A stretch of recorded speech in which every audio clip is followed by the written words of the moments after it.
শুভ সন্ধ্যা বন্ধুরা। যে আমরা প্রত্যেকটা তোমাদের যে ডাউট, সেই ডাউট নিয়ে আমরা ভিডিও বানাবো, যেটা জুনিয়র ইঞ্জিনিয়ার আর এসটি ইঞ্জিনিয়ার নিয়ে যে ডাউটগুলো আছে।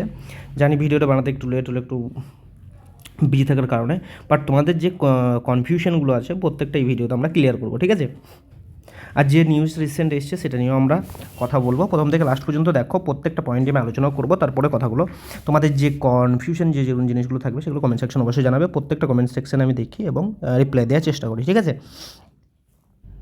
তো ফার্স্ট অফ অল যে কোশ্চেনটা, যে জুনিয়র ইঞ্জিনিয়ার আর অ্যাসিস্ট্যান্ট ইঞ্জিনিয়ারের যে রিক্রুটমেন্টটা হয়, ঠিক আছে, সেটার হচ্ছে যে জুনিয়র ইঞ্জিনিয়ার যখন রিক্রুটমেন্টটা বের হয় তখন কিন্তু তিনটে department, civil, mechanical and electrical, একসঙ্গেই বের হয়।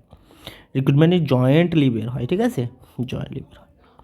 এটা ক্লিয়ার হলো, এই জিনিসটা আশা করি তোমাদের ক্লিয়ার হয়েছে। মানে জুনিয়র ইঞ্জিনিয়ার রিক্রুটমেন্ট আসছে মানে কি, এখানে লেখা থাকে না যে জুনিয়র ইঞ্জিনিয়ার পাশে civil, junior engineer mechanical, junior engineer electrical. Generally যখনই জুনিয়র ইঞ্জিনিয়ার রিক্রুটমেন্ট আসে তখনই বাল্কে সিভিল, মেকানিক্যাল, ইলেকট্রিক্যাল সকলের জন্যই কিন্তু রিক্রুটমেন্টটা আসে। ফার্স্ট কোশ্চেন যেটা ছিল তোমাদের। এখন সেকেন্ড কোশ্চেন আসে যে অ্যাসিস্ট্যান্ট ইঞ্জিনিয়ারের রিক্রুটমেন্টটা কিন্তু সেপারেটলি আসে। তোমাদের যে রিক্রুটমেন্ট আসে দেখবে এই সিভিল লেখা থাকে, এই মেকানিক্যাল লেখা থাকে, এই ইলেকট্রিক্যাল, ঠিক আছে?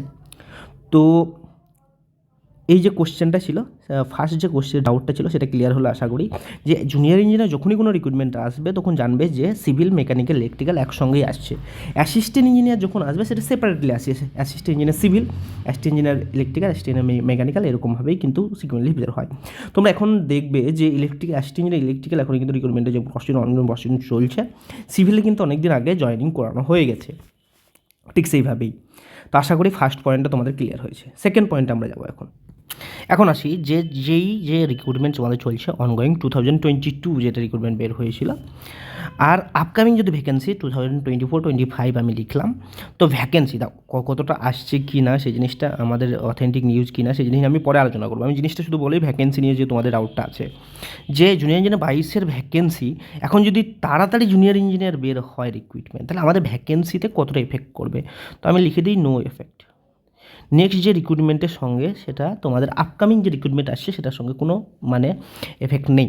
কারণ তোমরা দেখবে একটা জেইয়ের ফাইনাল যে ভ্যাকেন্সি লিস্ট কিন্তু একটা পিএসসি পাবলিশ করে দিয়েছে, ঠিক আছে? ওই যে ভ্যাকেন্সিটা সেটা কিন্তু কোনো মানে চেঞ্জ হবে না, খুব রেয়ারলি টেন্টেটিভলি ভ্যাকেন্সি যেটা আছে, ঠিক আছে?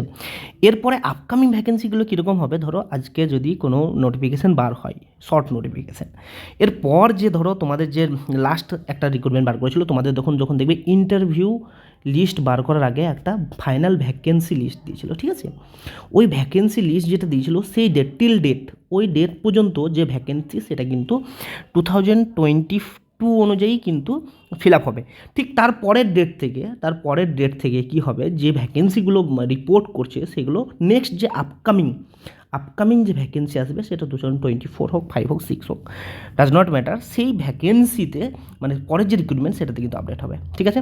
তাহলে এর সঙ্গে একটা জিনিস তোমাদের ক্লিয়ার, নন জয়েনিং পোস্ট। নেক্সট যে তোমাদের ডাউটটা আছে নন জয়েনিং পোস্ট।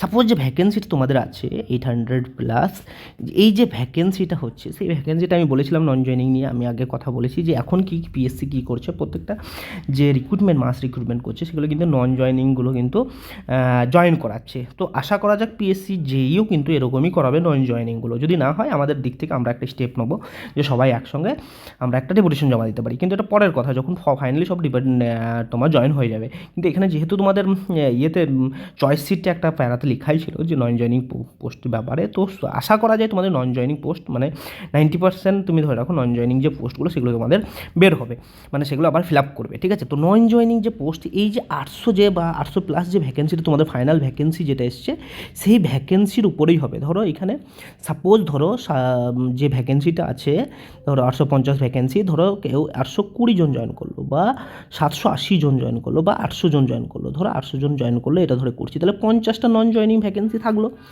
এখন কি হতো যে আগে কি হতো, এই যে 50টা ভ্যাকেন্সি থাকলো, এটা কি হতো যে ভ্যাকেন্সি থেকে যেত, পরে আবার ওগুলো রিপোর্ট করতো, পরে রিক্রুটমেন্ট যখন হতো তখন রিক্রুট করতো। কিন্তু নন জয়েনিং হওয়ার সুবিধাতে এটা হচ্ছে যে তোমাদের যে 50 জন জয়েন করলো না সেটা কিন্তু যে যারা তোমরা ইন্টারভিউতে অ্যাপিয়ার হয়েছিলে তারপরে তো ফাইনাল লিস্ট বের হয়। প্রথমে একটা রিটেন এক্সাম দিলে, রিটেনের পরে তোমার 2 গুণ, এবার 2 টাইমস, অ্যাপ্রক্স 2 টাইমস ইন্টারভিউয়ে ডেকেছে, সেখান থেকে কি হচ্ছে, ফাইনাল লিস্ট হচ্ছ।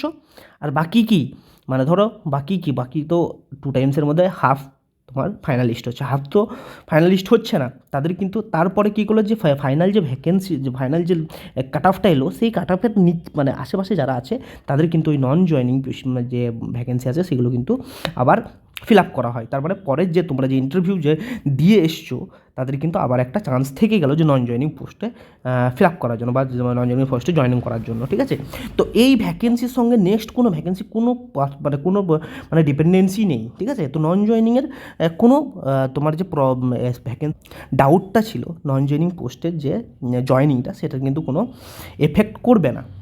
যতজনই নন জয়নিং থাকবে পোস্ট, সেগুলো কিন্তু 2022-এর যে ইন্টারভিউ বোর্ডে যারা অ্যাপিয়ার হয়েছিল বা ইন্টারভিউ দিয়ে এসেছে তাদের থেকেই কিন্তু রিক্রুটমেন্টটা, মানে তাদের থেকেই কিন্তু ভ্যাকেন্সিটা ফিল আপ করা হবে। আশা করি এই ডাউটটা ক্লিয়ার হলো। এরপরেও ডাউট থাকলে, এই জিনিস নিয়ে ডাউট থাকলে অবশ্যই কমেন্ট সেকশনে জানাবে। নেক্সট আসি এখন 2024 2024 JEE 2024 শর্ট নোটিফিকেশান, ঠিক আছে। এই জিনিসটা নিয়ে আমি কিন্তু তোমাদের যে ডাউটটা আছে সেটা ক্লিয়ার করে দিই।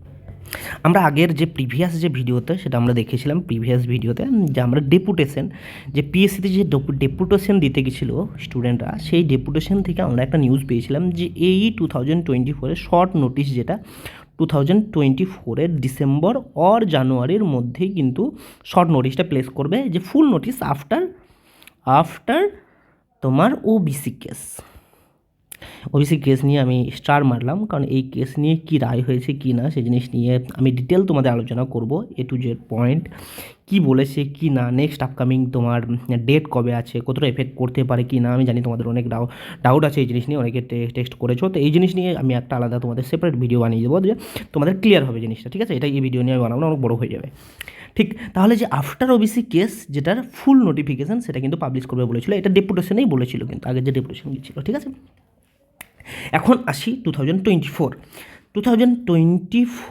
এখানে বলার আগে একটা জিনিস তোমাদের আমি ইন্টিমেট করি, এর আগেও আমি বলেছি, তোমরা যারা রেগুলার আমার ভিডিও দেখো তারা বলতে পারে জানো যে কি হয়েছিল, JEEর কাট অফ একটু হাই হয়েছিল।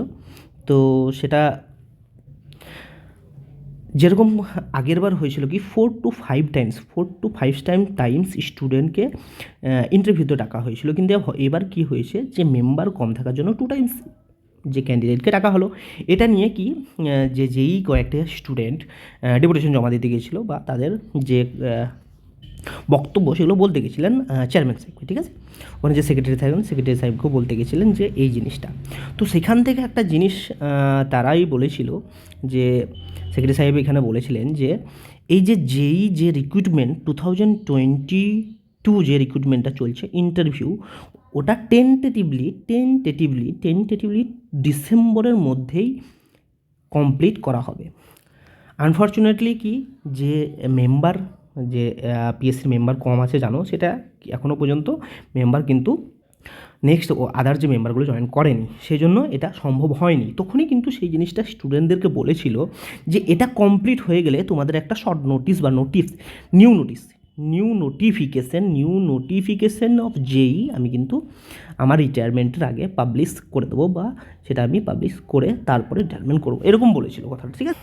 এটা আমি তোমাদের সঙ্গে আমি আলোচনা করেছি, যারা রেগুলার ভিডিও দেখো সেটা নিয়ে কিন্তু আমি আলোচনা করেছি, কোনো একটা ভিডিওতে আলোচনা করেছি, জানো তোমরা। তো এখন চলে আসি নেক্সট, যে কালকে যে বারবার মেসেজ করেছিলে কি টেক্সট করেছিলে, যে একজন আমাদের পিএসসির রিচার্জ স্যার একজন রিপ্লাই দিয়েছিলেন তার ইউটিউব চ্যানেলে, যে এই সিভিল অ্যান্ড টেকনিক্যাল ব্যাকগ্রাউন্ডটা বলছে, ঠিক আছে, অ্যান্ড JEE মানে WPSC JEE 2024 কিন্তু শর্ট যে নোটিশটা সেটা খুব তাড়াতাড়ি পাবলিশ করবে। তো আপনারা যে শর্ট নোটিশ সেটা খুব তাড়াতাড়ি পাবলিশ করবে, যে আপনাদের যে প্রিপারেশন সেটা বুস্ট করুন, ঠিক আছে। তার সঙ্গে রিলেটেড দেখো অ্যাসিস্ট্যান্ট ইঞ্জিনিয়ারের যে কথাটা বলেছে তার রিলেটেড ডেপুটেশন নিয়ে আমি কথা বলেছি এই জিনিসটা। আর যে জুনিয়র ইঞ্জিনিয়ারের যে কথাটা নিয়ে বলেছি, যে পিএসসি যখন আমাদের ক্যান্ডিডেটরা যখন গেছিলো সেই সময় কিন্তু একটা কথা বলা হয়েছিল।